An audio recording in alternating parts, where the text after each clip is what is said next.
From the pages of the X-Chronicles newspaper. Alien territory, the rise of UFO tourism. Far from being conspiracy theorists, many visitors to remote sites such as Area 51 and Roswell are simply adventurous travelers, keen to know the answer to the question, is the truth really out there?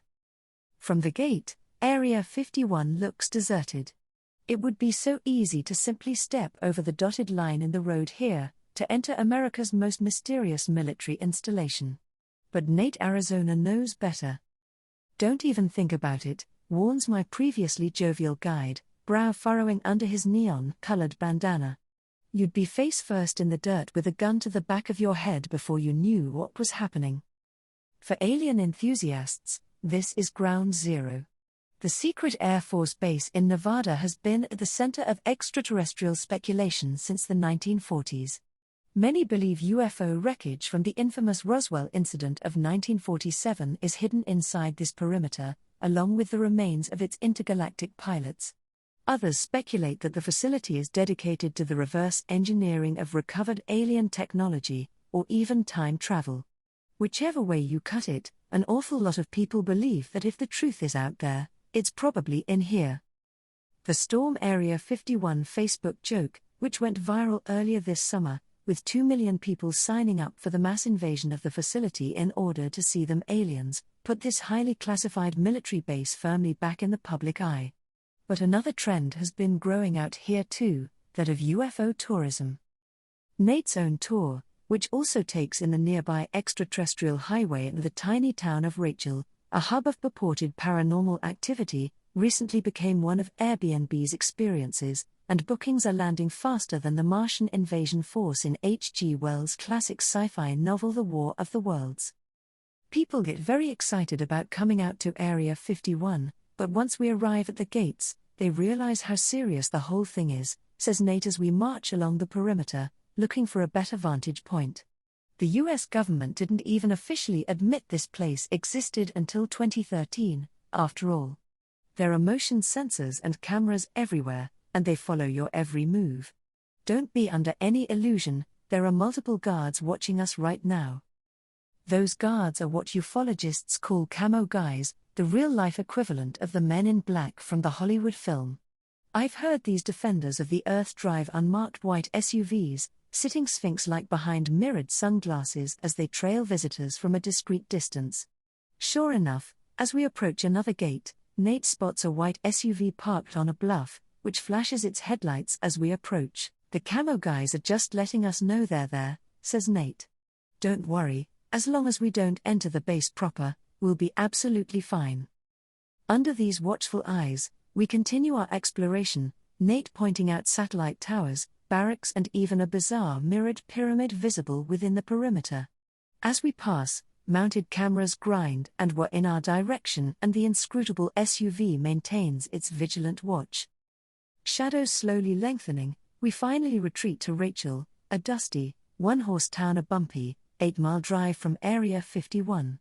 At its only motel, the appropriately monikered Little Alien, manager Cody Thiersing says they too have seen a noted uptick in bookings as UFO tourism has taken off.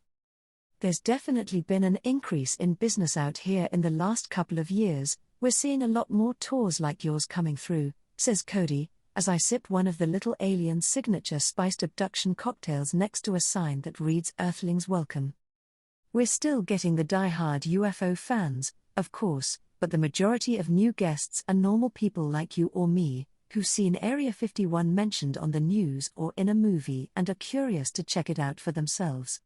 They come out on road trips from Las Vegas and they're looking to tick this place off their bucket lists, to stay overnight and have a story and images to share on social media before driving on. The new paranormal. It's that normal clientele on road trips, as opposed to the committed conspiracy theorists, that's driving the current trend, causing a rise in bookings both here and at other UFO hotspots. Inevitably, that list also includes Roswell, New Mexico, the site of the most famous alleged UFO crash, in July 1947, and what many believe was the mother of all government cover-ups afterwards. Like Rachel, Roswell has embraced its alien-friendly status in recent years, with notable sites ranging from the International UFO Museum and Research Center to a spaceship-shaped McDonald's restaurant. Here too, UFO tourism has kicked into hyperdrive of late, and the grey dollar, as it's been jokingly nicknamed by some in the industry, after the most frequent visualization of alien skin tone, is being spent as never before. Dennis Balthasar, a local man who runs extraterrestrial-themed tours in Roswell, says demand is such that he's now running them twice daily, 5 days a week. By the end of this year I'll have cleared 300 tours, he tells me. Most visitors are curious about Roswell, but have very little information on what happened here. They've usually seen something on TV that sparked their interest and they make a stop here during a longer vacation, although there's also a smaller group who've had a UFO experience of their own and want to find out more. That dichotomy, between the curious and the firm believers, echoes the experience at Area 51. In Roswell, there's a decided international flavor to proceedings, too. Several times a month I have people from the UK, China, Australia, South Africa and Japan on my tours, as well as most US states, says Dennis. People know that something happened here, but they're not sure what. It's that not knowing, that mystery, that continues to drive this. As long as we don't know the truth, and people keep speculating about theories, they'll keep coming to visit places like this. It would obviously be bad for Dennis's buoyant business, but does he think we'll ever get to the bottom of what really happened during that summer storm of 1947, when the US Air Force admitted they'd recovered a flying disc, before backtracking the following day and claiming it was a downed weather balloon? I don't anticipate disclosure in my lifetime, but I do hope it will be revealed for young people eventually, he says. We deserve the truth, one way or the other.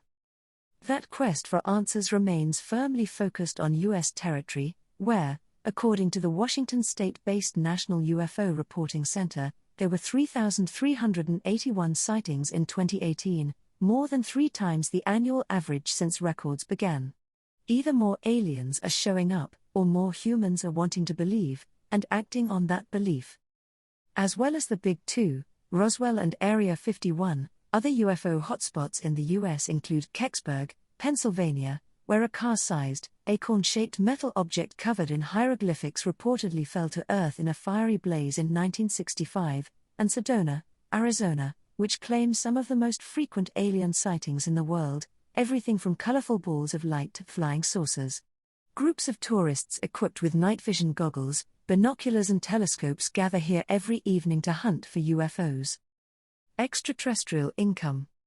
The USA isn't the only country experiencing a rise in UFO tourism. Chile, Sri Lanka and Japan are also cashing in on the grey dollar by inviting tourists to investigate their own otherworldly mysteries.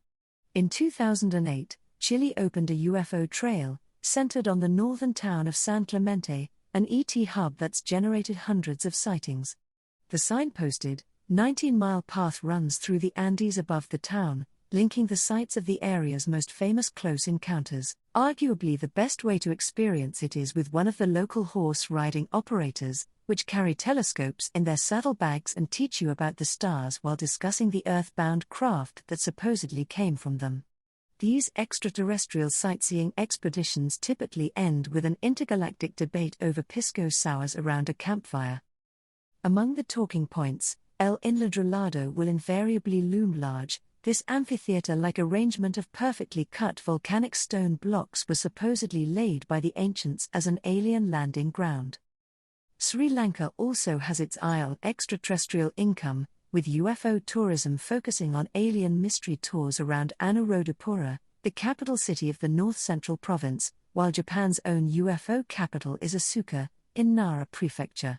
The tiny village is famed for its mysterious carved granite monoliths, the largest of which is the rock ship of Masuda, a 15-feet-tall, 800-ton block with a straight central ridge and 2 1-meter square holes cut from it.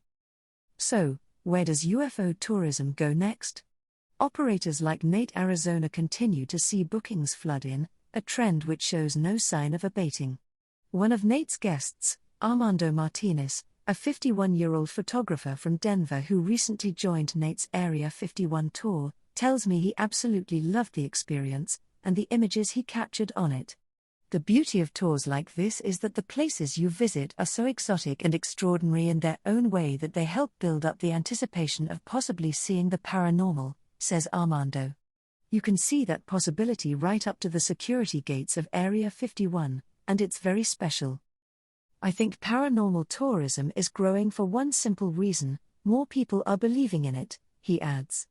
Improvements in technology, particularly mobile phones, means there's far more evidence of the paranormal being collected.